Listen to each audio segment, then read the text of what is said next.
नमस्कार प्यारे साथी, कैसे हो आप सब। आशा उम्मीद करते हैं कि आप सब बहुत अच्छे होंगे। प्यारे साथियों, जेडीएस की नई वैकेंसी निकल के आ चुका है साथियों, और सबसे बड़ा खुशखबरी तो ये है साथियों कि 60% वालों का भी इसमें सिलेक्शन हो रहा है। तो प्यारे साथियों, चलिए हम लोग देख लेते हैं कि आखिर 60% वालों का सिलेक्शन कैसे हो रहा है साथियों, और ये कितने पदों पर वैकेंसी निकल के आ चुकी है, एज लिमिट इसमें क्या लगे हैं, क्वालिफिकेशन क्या लगा है साथियों। अगर आप जनरल से भी है ना, अगर आपके पास 60% है 10 में, यानी कि 10 में आपके 60% है तो सिलेक्शन होंगे। अब कैसे सिलेक्शन होंगे, तरीके हैं साथियों, लेकिन चलिए इसके पूरा वैकेंसी का पूरा फुल एनालिसिस करेंगे साथियों पहले, उसके बाद से तरीके बताए जाएंगे।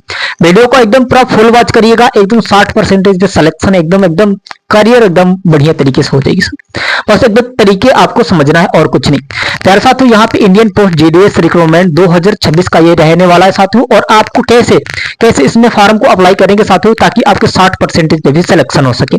चलिए साथियों, पहले हम लोग इस वैकेंसी को देख लेते हैं, पूरा फुल एनालिसिस कर लेते हैं साथियों। यहाँ पे आप देख सकते हैं Indian post JDS recruitment 2026 notification out हो चुका है साथियों। पहले से भी आपको पता है कि नोटिफिकेशन इसके आउट हो चुके हैं, नहीं पता है साथियों तो जान लीजिए कि इसके नोटिफिकेशन आउट हो चुके है ना। अब साथियों, इसके टोटल पोस्ट कितने रहने वाले साथियों, 30,000 प्लस रहने वाले, 30,000 प्लस साथियों पद इसके रहने वाले हैं। बहुत बढ़िया, इस बार के बहुत बड़ा बम्पर भर्ती देखने को मिला है साथियों जेडीएस में।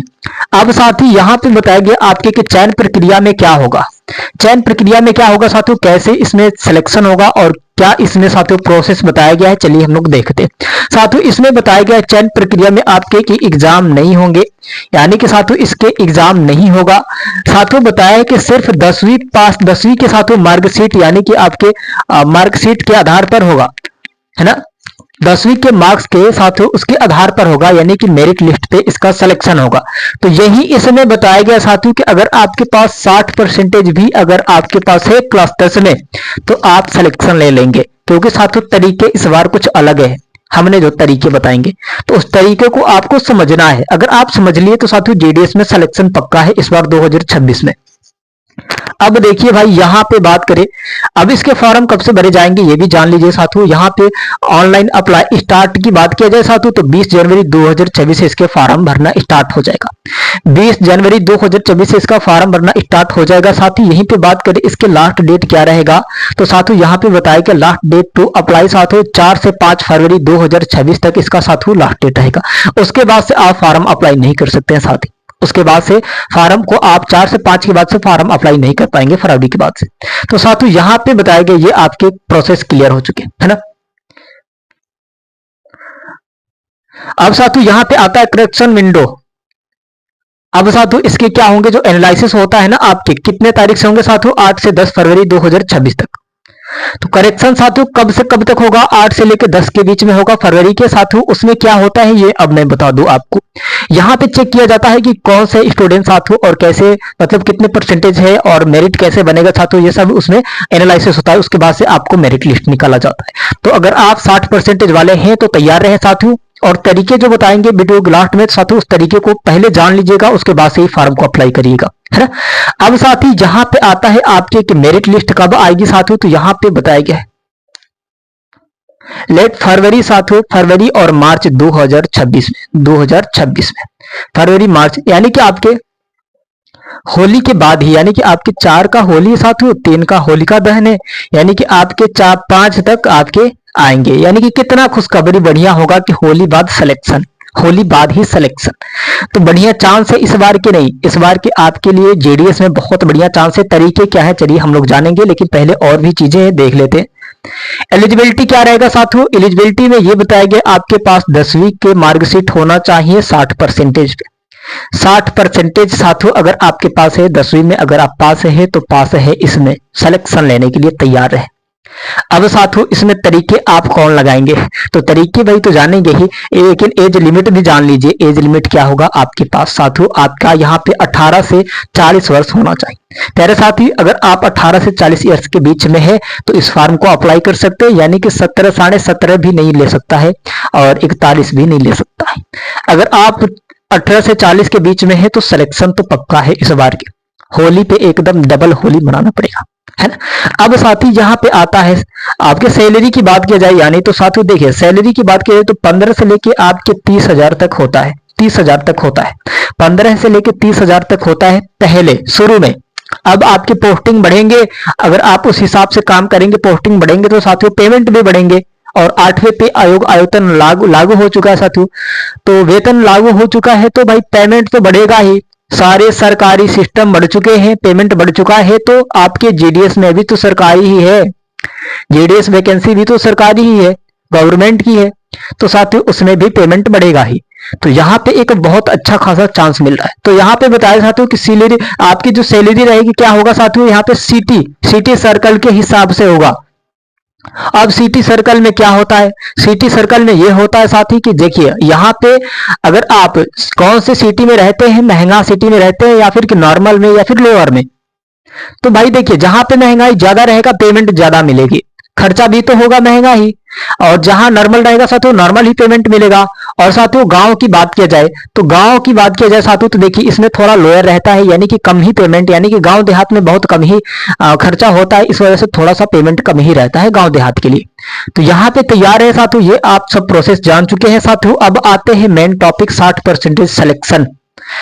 बहुत बेसब्र से इंतजार था, लेकिन अब तो समय आ चुके हैं ना प्यारे साथियों। यहाँ पे बात करें ललितपुर की बात किया जाए, यहाँ पे सबसे पहले तो यहाँ पे सर्कल की बात किया जाए, स्टेट वाइज ये वैकेंसी आती है, ऑल इंडिया वैकेंसी नहीं होता है, ऑल इंडिया पे वैकेंसी नहीं होता है, तो स्टेट वाइज होता है साथियों, यानी कि सर्कल वाइज होता है। तो यूपी में कितने सर्कल होते हैं, 60 प्लस से भी ज्यादा होते हैं, यानी कि 60 प्लस से भी ज्यादा होते हैं सर्कल, ठीक है।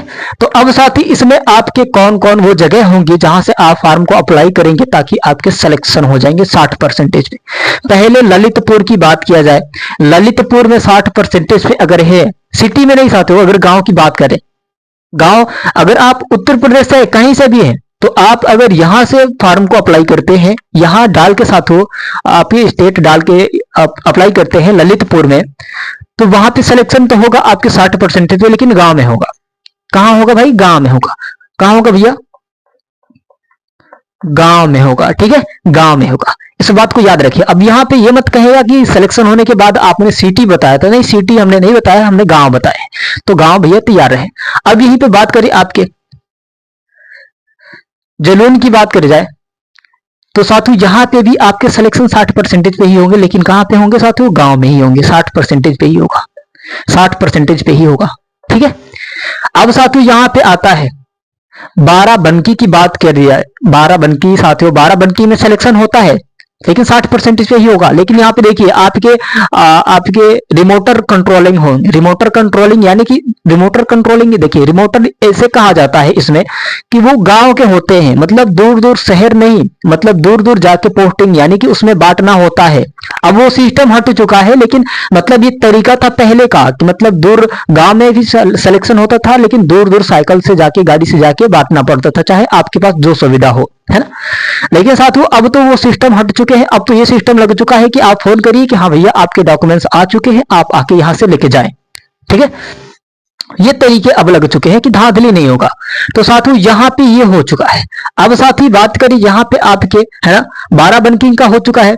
सीतापुर की बात करें, सीतापुर में भी सिलेक्शन होता है साथियों 60% पे। अगर आप जनरल से हैं, जनरल से हैं तो सिलेक्शन हो जाएगा साथियों, जनरल से हैं, ओबीसी से हैं, एसएससी से, चाहे एसटी से है, उससे मतलब नहीं है, 60% भी सिलेक्शन होगा, लेकिन आपके गांव में होंगे, है ना, सब गांव में होंगे, सब गांव में होंगे। हिमाचल प्रदेश की बात करें, हिमाचल प्रदेश में तरीके हैं भाई, यहां पे देखिए हिमाचल प्रदेश, यूपी, यूपी आप लगाएंगे तब जाके गांव में सिलेक्शन होगा। एचपी लगाएंगे तो ये हम लोग का स्टेट नहीं है, एचपी हम लोग का स्टेट नहीं है, हम लोग का स्टेट कौन सा है, यूपी है। तो हिमाचल प्रदेश यूपी अगर आप उसमें फॉर्म अप्लाई करते हैं, चाहे आप जनरल से हो, ओबीसी से हो, चाहे एसएससी से हो, चाहे एसटी से हो, सिलेक्शन होगा, लेकिन गांव में ही होगा, है ना।